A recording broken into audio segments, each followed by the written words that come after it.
Hello guys, and welcome to the 10 best gaming news for the 1st to the 14th of June 2022. This video will include compilations from the various showcases that were shown during that period of time as well. The Shadow of Rose DLC has been announced for Resident Evil Village, so it will be coming out on the 28th of October 2022. Throughout Resident Evil Village, the main character Ethan Winters is trying to get Rose back, his daughter, but his daughter is a baby during the game. Rose now in Shadow of Rose is grown up. So she's going to have her own story looking at more of what's going on in the world of Resident Evil Village, so I'm definitely looking forward to it. A new trailer for Pokemon Scarlet and Pokemon Violet has been released, showing some of the environments as well as the companions you'll meet along the way, and a release date for the game on the 18th of November 2022. So if you're interested, you can play them on the Nintendo Switch. As BioWare have announced, the name of the next Dragon Age game is going to be called Dragon Age Dreadwolf. And on their website, they included details of who is the Dreadwolf, and more information about the game will be coming later this year. So if you're looking forward to it, then hopefully sooner than later you'll be able to see more information about the next Dragon Age game. Like on number 10, Spider-Man Remastered is coming to PC on the 12th of August 2022. So if you haven't had a chance to play it yet, I would highly recommend it. It's a very nice take on the Spider-Man genre, and also as well, graphically it looks amazing. It's really fun to play, and if you've never played it before, now's your chance to play on PC. Also as well, if you've played on PlayStation already but you just have a really powerful gaming PC, it's your chance to ramp up the settings as high as you can possibly go. And number 9 is The Walking Dead Saints and Sinners Retribution, of the vein of House of the Dead. So you'll be fighting against hordes of zombies in a VR setting. So I'm curious about the PlayStation VR 2 because they have stated it's going to have more than double the resolution, potentially a much higher frame rate than the PlayStation VR 1. So in a VR environment, it might actually be really fun and stressful to play. And then next at number 8 is Street Fighter 6. So they finally shown some gameplay of it. Some of the old characters that you might have remembered from the past, like Ryu and Chun-Li, look aged at this point, but I'm curious how it will play. I'm not really a fighting game fanatic personally, but I'm curious how people who are really into fighting games like Maximilian Dude will react to it. Next is Horizon VR Call to the Mountain. There was going to be a VR mode for Horizon Forbidden West, and it looks very interesting to me because I really enjoyed Horizon Forbidden West, and I like the aesthetic, the world, and some of the monsters that you're going to fight are huge. They're huge in games when you're playing it in third person, so I wonder what it's going to be like in a VR setting in first person when you're really having to fight against them. Next at number 6 is Resident Evil Village in VR. So they're working on DLCs and extras for Resident Evil Village, and you'll be able to play it on the PlayStation VR 2. We need more details about it when it comes out, but Resident Evil 7, for example, in VR is the only time I've ever seen a reaction from a reviewer which said literally, "I crapped myself." Next at number 5 is Stray. So in Stray you'll be controlling a cat and you'll be going around the world and completing missions, and it's definitely unique from the other games I've played, and the world looks really interesting. It's based in a cyberpunk type city, so we will see what weird and wonderful adventures the main character in Stray gets up to. Next at number 4 is Final Fantasy 16. So graphically it looks amazing. It seems to be a lot of emphasis on the summons. So they went through Ramu and Titan and Shiva and all the regular summons that you see in the Final Fantasy games. I wasn't the biggest fan of the UI because it reminds me a lot more of, for example, Final Fantasy Stranger of Paradise than a mainline Final Fantasy like Final Fantasy VII Remake or Final Fantasy 15. So they still have a year to perfect it. It's coming out in summer 2023, but so far I'm longing for more. I want more information about the game before I make any sort of final judgment. So next to number 3 is the Callisto Protocol. It looks like the sort of game where you're isolated in a facility that's been taken over by zombies or aliens or whatever you want to call it, but it looks really interesting. I'm curious how it will play out. It's definitely giving me Dead Space vibes, but it came out of nowhere for me. Like, I wasn't expecting to see such a gory and interesting looking trailer. So this game has definitely got my attention, and I will definitely keep an eye on it. It should be coming out hopefully on the 2nd of December 2022. The next at number 2 is Eternights. So Eternights looks like an action combat game with a mix apparently of dating sim games. But I'm very curious about the game itself, the aesthetic, the characters, and the world that it's setting up. I'm thinking that it will be a very interesting and sort of tongue-in-cheek game to play. So I love anime style games, and it definitely caught my attention nearly the most during this state of play. And lastly at number 1 is Resident Evil 4 Remake. So I'm really happy that they're remaking the older Resident Evil games. It's definitely introduced me to the series. So I've completed Resident Evil 2 Remake, Resident Evil 3 Remake, 7 and also Village. And I achieved the Platinum Trophy for nearly all of them. And I never actually played the original Resident Evil 4, but I was sure to play it before the 24th of March 2023 when the remake comes out so I can compare.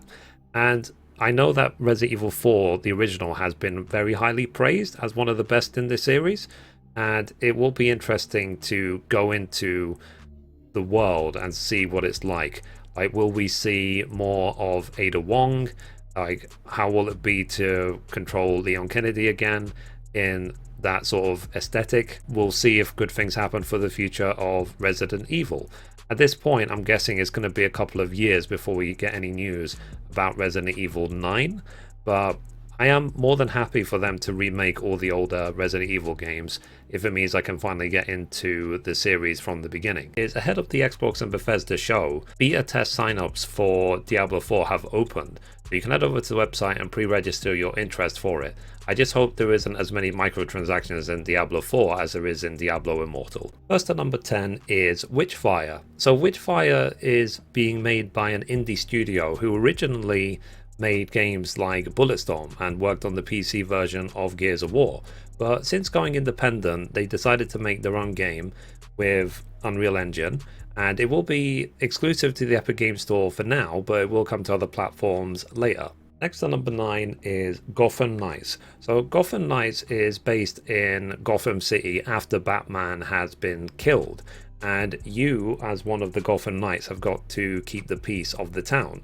And what interests me the most about this game is the fact that it has co-op, so I'm looking forward to jumping into this game with a friend and exploring the city. So far with the gameplay they released, it looks okay. It doesn't look amazing, but it doesn't look bad either. So we will see when we get hands on it what it's like. Next to number 8 is Aliens Dark Descent. So like the previous game Aliens Fireteam Elite, it's based in the Aliens universe with co-op gameplay based around defeating aliens and defending your team. But hopefully it will do better than Aliens Fireteam Elite, because that game seemed to do really well for like a week and then it disappeared completely. So we'll be able to play Aliens Dark Descent next year. Next to number 7 is Nightingale. So Nightingale is an interesting looking survival game. I am very impressed by the trailer so far, and I am longing to see more about the game. So hopefully we'll get more information about it soon, and I'll definitely report on it when we learn more. Next to number 6 is Fort Solis. So Fort Solis is a space horror game which is being developed in Unreal Engine 5, and it will feature acting from Troy Baker of Last of Us fame and Roger Clark from Red Dead Redemption 2. So when we get more information about the game, I will definitely look at it. There seems to be a lot of space-based horror games in this list, so let's get on to the next one. Next at number 5 is the Callisto Protocol. So during the Summer Game Fest, they showed off the Showfield cut and extended trailer for the game, where they showed off a lot more of the gameplay and the aesthetic of the world. And I am very curious how your weapon will develop over time, because the trailer that they showed, the weapon seemed to be very weak initially, but it's probably very early in the game.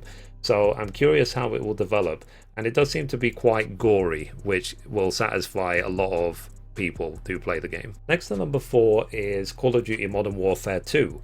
So during the Game Awards, they showed off the Darkwater level gameplay in its entirety, showing what it looks like. And it is a reimagining of the Modern Warfare 2 that came out in 2009. But graphically, it looks definitely a lot better than before. I was actually impressed. And the real strength of the latest Call of Duty games is the sound design. So I remember having to quit the first Modern Warfare game because the sound quality was so high that I was actually getting PTSD, like I was in an actual war. So I'm trying not to oversell it, but the sound design for these games can really be something else. So if you're a Call of Duty fan, then be sure to look forward to it. I know a lot of Call of Duty players really are into the multiplayer rather than the single player, but I am always into the single player of these games. Next at number 3 is The Quarry. So The Quarry is the spiritual successor to Until Dawn, being developed by Supermassive Games. Unfortunately, the online multiplayer has been delayed for a few weeks, but the game itself will be releasing tomorrow on the 10th of June 2022. And it's the sort of story narrative game where the choices you make affect whether characters live or die. So there are 7 playable characters in the game. All of them can die, every single one, or all of them can live.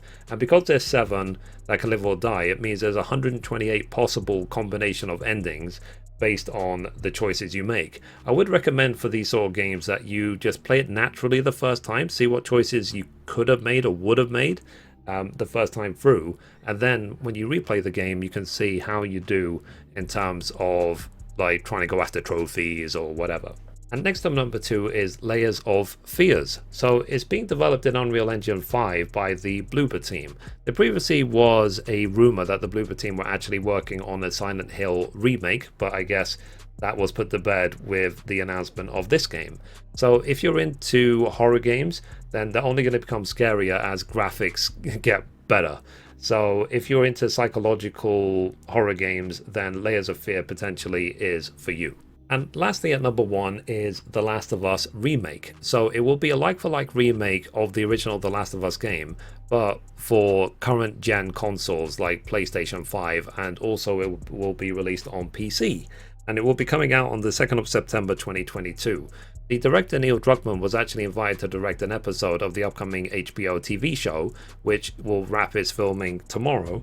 And also they are still working on The Last of Us multiplayer, which was supposed to come out with The Last of Us 2 when it launched 2 years ago, but they're still working on it and they want to make sure that it's the best multiplayer game it could possibly be.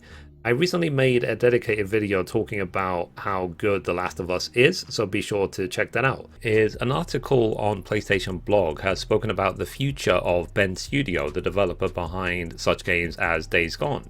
And on there it says, "First off, we want to thank our players for all your support over the years. From the Siphon Filter series to Resistance Retribution, Uncharted Golden Abyss and Days Gone. Your passion for our games continue to inspire us to create and bring new experiences to you. We carry each game we have developed as a badge of honor that reflects our past accomplishments and builds an even better future." And then they go on to say, "The new Bend Studio logo is just the beginning of Bend Studio's future. As part of the PlayStation Studios family, we promise to continue to bring you quality experiences that aim to leave an everlasting impact with you. Today we're excited to share just a snippet of news for our current project. We are currently working on a new IP that includes multiplayer, builds upon the open world systems of Days Gone, and brings you a whole new world that we are extremely excited to craft for you. We cannot wait to reveal it to you when the time is right." So I'm definitely looking forward to any news about this. Days Gone especially was really good, so any news about anything future from the same studio would be welcome. First at number 10 is As Dusk Falls. So it's a story narrative game, but with a very unique comic book style.